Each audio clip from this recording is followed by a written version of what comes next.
Palestras Nova Era 2021. Prece inicial. Obrigado, Mestre Jesus. Agradecemos por podermos estar aqui mais uma vez participando dos estudos da Tua mensagem, reforçada e esclarecida pelos Espíritos Superiores, através de Allan Kardec. Pedimos que sejamos todos envolvidos pelas Tuas vibrações de amor e dos Espíritos responsáveis por esta tarefa, de forma a podermos aproveitar ao máximo as lições que nos serão trazidas durante esta palestra virtual. Que assim possa ser, graças a Deus. Olá, boa noite. Sejam bem-vindos. Gente, a palestra de hoje eu resolvi fazer um pouquinho diferente, tá? Ela é sobre o livro A Vida Escreve, pelo Espírito, do Hilário Silva, né? E psicografado pelo Francisco Cândido Xavier e pelo Valdo Vieira. Esse livro são várias historinhas, né? Que o Hilário nos apresenta, e destas historinhas nós tiramos os ensinamentos espíritas, tá? Espero que vocês gostem. Eu vou fazer algumas, não vai dar para fazer o livro todo, é lógico. Se vocês gostarem e quiserem que a gente continue, por favor, dá um alô para a gente, fala que aí a gente continua. Senão, a gente fica só nessa palestra mesmo, tá bom? Vamos lá? A vida escreve. Sim, a vida escreve em toda parte aquilo que pensamos. O caderno em branco chama-se tempo, e nós somos autores de todos os capítulos que se desenrolam por fatos vivos no livro da eternidade. Aqui, a tragédia assombra, ali, o drama chora, além, a comédia ri, adiante, o poema enleva. Anota, desse modo, aquilo que desejas, de vez que a vida expressa tudo quanto queremos. Contadora divina, somos atos, subtrai influências, multiplica valores, divide compromissos e dá-nos a equação de tudo quanto é hoje, a fim de que saibamos o que seja destino para nós amanhã. Espírito Hilário Silva. Quinta historinha, o preço da remissão. No grande castelo português do século XVII, José Antônio Maria de Alenquer, jovem senhor feudal, chama os 3 servidores mais íntimos a conselho.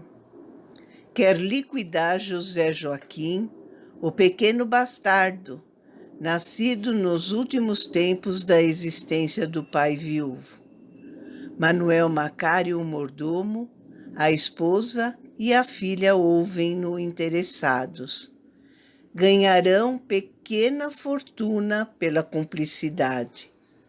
E José Joaquim, menino de 7 anos, que se deslumbra perante a vida, é conduzido pelos 4 a extenso poço lotado de peixes vorazes. E enquanto a criança fita o bojo das águas, o irmão desapiedado arroja-lhe o corpo frágil no precipício. Leve rumor, um grito abafado e depois o silêncio. José Antônio Maria de Alenquer senhoreia a enorme herança e a vida continua. 8 de fevereiro de 1957. Telegrama nos jornais. A criança foi devorada em vida pelas piranhas. Em poucos minutos dela só restava o esqueleto. Presenciada pelos pais do menor a horripilante cena. A população da pequena cidade de Monte Alegre, no Baixo Amazonas, ainda não se refez do choque emocional causado pela tragédia que envolveu uma criança de 7 anos, devorada em vida e em poucos minutos por um cardume de famintas piranhas, e o que é pior, na presença dos pais e de irmã menor, todos horrorizados. O menino Adilson, a vítima, filho do pescador Darlan, era uma criança muito estimada pela sua vivacidade e seu temperamento ameno. No dia em que perdeu a vida, de maneira tão brutal, havia sido mandado pelo pai, em companhia de sua irmã Josefina, de 11 anos, numa pequena canoa, a fim de levar um recado a um conhecido, na outra margem do rio Gurupatuba, que corre nos fundos da casa do pescador. Já no meio da travessia, Adilson, a um movimento menos feliz, perdeu o equilíbrio e caiu na água. Incontinente, o local onde mergulhou o menor tingiu-se de sangue. A infortunada criança caíra exatamente num cardume de vorazes piranhas, que em poucos minutos ou mesmo segundos a devoraram. Horrorizados, os pais de Adilson e a irmãzinha do menino assistiram à cena impressionante, sem nada poderem fazer. Tal a conhecida rapidez com que age essa espécie de peixe. Refeito da brutalidade da cena, e passado o cardume, o pai de Adilson, como um louco, mergulhou nas profundas águas do rio e de lá voltou trazendo apenas um esqueleto, quase totalmente descamado. Essa ocorrência deixou chocados a quantos dela tiveram conhecimento. A voracidade das piranhas e o assombro da pequena família foram o preço da remissão da falta cometida. Aqui é quase sempre a lei de ação e reação, por nossa total teimosia com respeito à lei de Deus, e equiparada à lei de Talião. Teimamos em não aceitar a lei de Deus, compulsoriamente aceitamos e caímos na lei de Talião. Como gostamos, vamos caindo.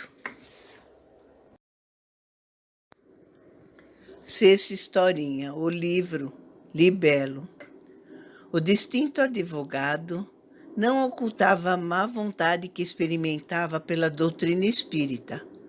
Fosse onde fosse, se a conversa versasse sobre algum tema de espiritismo, escorregava deliberadamente para o sarcasmo. Essa história de espiritismo só num tratado psiquiátrico, dizia irônico, e destilava pequenas difamações como quem debulhava espigas de brasas. Tão azedo adversário se fizera que aproveitou largo período de férias em fazenda silenciosa para escrever um livro contra os postulados espíritas. Livro acusação, livro de ódio. Nos serões caseiros, costumava ler para os amigos esse ou aquele trecho em que médiuns eram denunciados de maneira cruel. E riam-se ele e os companheiros entre um e outro gole de uísque, salpicando a lama esfogueante em forma de letras. O distinto advogado assumia as primeiras responsabilidades para enviar o volume à editora quando sobreveio o inesperado. Dirigia o carro elegante nas proximidades de um grupo escolar, quando atarantado pequeno a correr desorientado, lhe cai sob as rodas. Um passarinho sob um trator não morreria mais depressa. Tumulto, autoridades em cena. Ele mesmo, suportando os impropérios do povo, apanha o cadáver minúsculo e, de coração agoniado, busca a residência da vítima. Em sã consciência não é culpado, mas tem o coração alanceado de intensa dor. Chorando copiosamente, entrega o menino morto aos pais em pranto, que o recebem sem a mínima queixa. O pai acaricia os cabelos da criança em silêncio, e a mãezinha ora em lágrimas. Deseja ser humilhado, acusado, ferido. Isso de certo lhe diminuiria a tensão. Encontra ali, porém, apenas resignação e a serenidade. O advogado consulta então a família sobre a instauração do processo de indenização, mas o chefe da família responde firme: nada disso. O doutor não teve culpa alguma. Ninguém faria isso por querer. Os desígnios de Deus foram cumpridos. E a mãe do menino, enxugando o rosto, acrescenta: choramos como é natural, mas não desejamos indenização alguma. Deus sabe o que faz. O causídico de olhos vermelhos considerou. Então, doutor, não se preocupe. Compreendemos perfeitamente que o senhor não tem culpa. O senhor está sofrendo tanto quanto nós. Ore conosco a fim de acalmar-se. Admirando-lhes a paciência cristã, indagou vacilante: que religião professam? Nós somos espíritas, informou o pai da pequena vítima. O advogado baixou a cabeça e ali permaneceu sensibilizado e prestimoso até a realização dos funerais. E à noite em casa, de coração opresso e transformado, fechou-se no quarto e rasgou o livro libelo que havia escrito. Adoramos aprender da maneira mais difícil. Uma frase popular aqui é muito válida. O peixe morre pela boca. Será que a frase serve para nós? 7ª historinha. Rendição. Tudo fizera para pagar os 500 mil cruzeiros.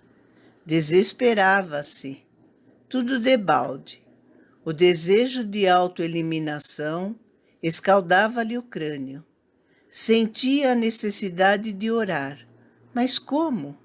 Abnegado amigo dispôs-se a conduzi-lo a determinado templo espírita, a fim de que pudesse recolher algum esclarecimento e consolo. Apreensivo, recebeu a palavra de generoso mentor que lhe dizia em página breve: Irmão Avelino, Deus esteja conosco. Não desespere. Simples quarto de hora está revestido de imenso valor e, por vezes, modifica inteiramente o destino. Volte ao lar e ouça Jesus no Evangelho. Somente o Evangelho guarda bastante luz para a solução de nossos problemas. Terminada a reunião, afastou-se Avelino sem dar-se por satisfeito. Estava desapontado e desgostoso. Fugiria do mundo. Ninguém lhe evitaria semelhante propósito. Ao retornar à casa, inquieto em suas cogitações, reparou que os faróis do ônibus incidiram sobre a frente de um transportador de carga, a movimentar-se em sentido contrário, e pôde ler nitidamente no para-choque: Deus viaja conosco. Sorriu irônico. Todo motorista é engraçado, pensou. Chegando em casa, entrega-lhe à esposa a afetuosa carta de um companheiro. Retira-lhe o conteúdo. Começa a leitura e esbarra com a saudação: Deus esteja conosco hoje e sempre. Deixou a missiva contrafeito e falou de si para consigo. Sempre filosofia religiosa. Ainda assim, enfadado de tudo, Notou que a esposa andara lendo o Evangelho, porque um exemplar do Novo Testamento descansava na mesa a pequena distância. Mais curioso que interessado, abriu o livro e seus olhos caíram sobre o versículo 11 do capítulo 13, na segunda carta do apóstolo Paulo aos Coríntios. Quanto ao mais, regozijai-vos, sede perfeitos, sede consolados, vivei em paz, e o Deus de amor e de paz será convosco. Abandonou o livro desalentado, esparramou-se em uma velha poltrona e ouviu o conhecido locutor encerrando o programa naquelas primeiras horas da madrugada. Deus esteja conosco. Desligou o aparelho sem dizer palavra. Beijou a esposa, então recolhida, com o enternecimento de quem se despede pela última vez. Tornou a copa. Estava decidido, terminaria tudo. O gargalo de uma garrafa verde a cerveja sobre alta dose de violento corrosivo. Antes, porém, do gesto infeliz, penso um pouco. Fita angustiado a cena familiar que o rodeia. No cimo de grande armário vê rasgado o verde papagaio de papel que lhe recorda o filhinho.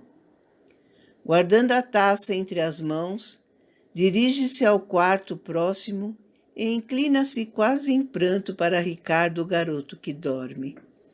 O leito pressiona, estala de leve e o menino acorda atarantado. À frente da inesperada visita, atira-se nos braços paternos, fazendo ir ao chão o copo que se estilhaça no piso, ao mesmo tempo em que exclama expansivo: Papai, papai, hoje na aula escrevi sem errar o primeiro ditado da professora. Confiemos em Deus. Avelino, agora chorando e rindo, abraçou o Petis. Deus vencera. Deus, que o cercava por toda parte, ajudá-lo ia a pagar os 500.000 cruzeiros. Obrigado, meu filho, clamou feliz, levando o lenço aos olhos. A seguir, descerrando larga janela, contemplou o céu rutilante de estrelas. E, tomando de júbilo inconsciente, gritou espontâneo: Obrigada, meu Deus! Delirando de alegria, apertou o filhinho com mais ternura e, aliviado, respirou a longos haustos, como se estivesse encontrando a felicidade pela primeira vez.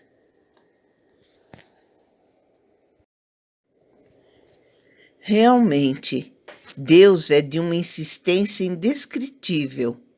Mas pensando bem, nós somos de uma teimosia milenar, enraizada profundamente e do nosso gosto.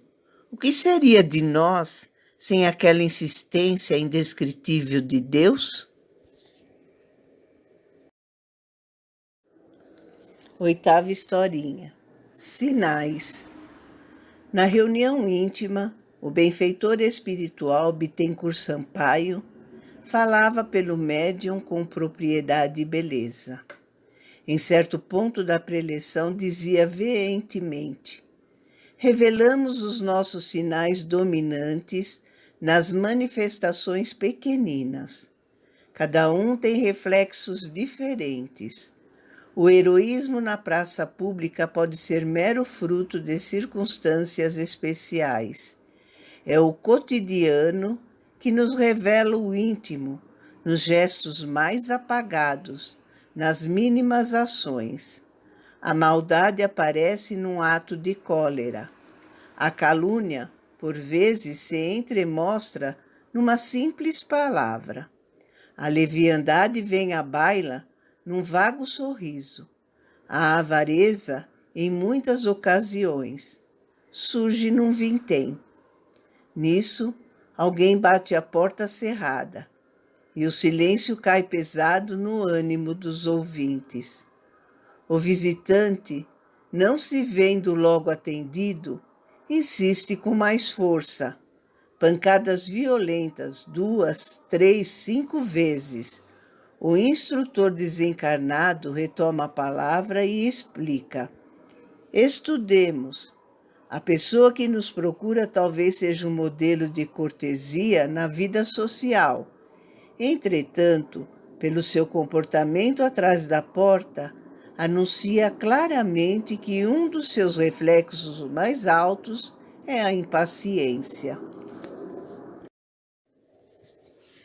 Observemos a nós mesmos nas nossas reações em situações do cotidiano, nas filas diversas, nos compromissos com horários, nas devoluções de empréstimos, na análise dos irmãos, etc.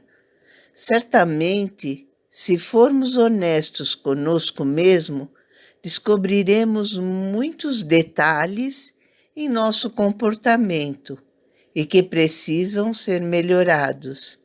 Será que faremos isso? Bom, meus queridos, era isso que eu tinha para vocês hoje. Eu espero que vocês tenham gostado das historinhas e dos ensinamentos que elas incluem. Se vocês gostaram e quiserem que a gente continua, senão a gente parte para outra, não tem problema, tá? Inclusive, vários temas que vocês quiserem, também é só falar com a gente, comigo, com o Décio, que aí a gente providencia, tá bom? Fiquem bem, Deus abençoe a todos nós e até a próxima.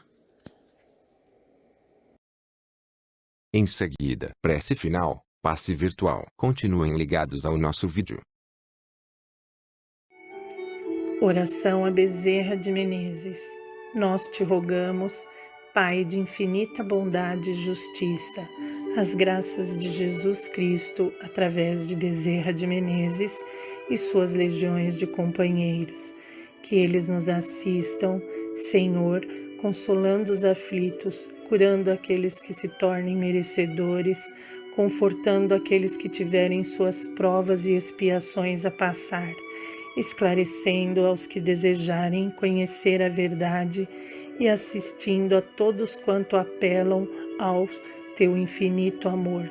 Jesus, divino portador da graça e da verdade, estende tuas mãos dadivosas em socorro daqueles que te reconhecem, o despeiro fiel e prudente. Faze o divino modelo através de tuas legiões consoladoras, de teus santos espíritos, a fim de que a fé se eleve, a esperança aumente, a bondade se expanda e o amor triunfe sobre todas as coisas. Bezerra de Menezes, apóstolo do bem e da paz, amigo dos humildes e dos enfermos, movimentai as tuas falanges amigas em benefício daqueles que sofrem, sejam males físicos ou espirituais. Santos Espíritos, dignos obreiros do Senhor, derramai as graças e as curas sobre a humanidade sofredora, a fim de que as criaturas se tornem amigas da paz e do conhecimento, da harmonia e do perdão, semeando pelo mundo divinos exemplos de Jesus Cristo. Que assim seja. Agradecemos sua participação em mais esta palestra virtual. Não esqueçam de colocar seus comentários e fazer sua inscrição no vídeo. Em seguida vamos oferecer o passe virtual. Fiquem ligados, pois já vai começar.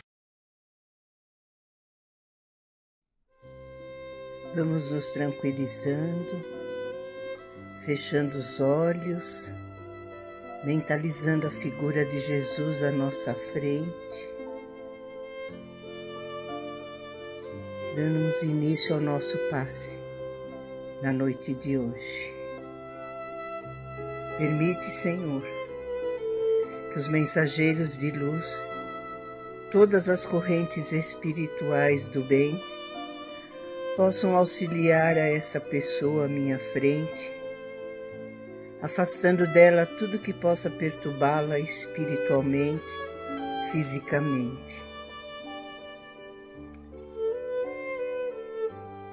Permite, Senhor, que as energias possam ser renovadas e afaste dela tudo que a perturbe. Vamos tirando tudo, limpando tudo e agradecendo mais uma vez pelo auxílio que essa pessoa está recebendo. Vá em paz, irmão. Que Deus te abençoe e ilumine o seu caminho.